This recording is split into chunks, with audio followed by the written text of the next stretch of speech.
Hey guys, this is Mukta Hussain from English Park with Mark. Word for word অর্থাৎ সিনোনিমে আজকের বিষয় enough versus sufficient versus adequate.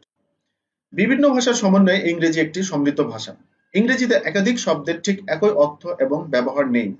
প্রায় আমরা একাধিক শব্দ খুঁজে পাই যেগুলো অর্থের দিক থেকে একই রকম মনে হয়, কিন্তু সূক্ষ্মভাবে বিশ্লেষণ করলে শব্দগুলোর বিশেষ কিছু পার্থক্য লক্ষ্য করা যায়।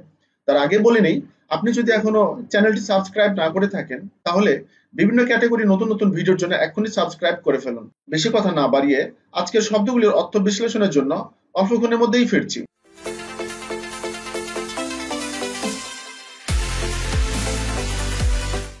এখানে আমরা তিনটি সমার্থক শব্দ দেখতে পাচ্ছি।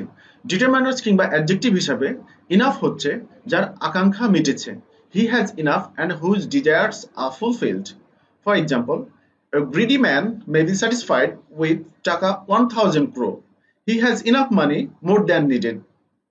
Sufficient যার অভাব মিটেছে, he has sufficient whose wants are supplied. For example, the greedy man has more than sufficient.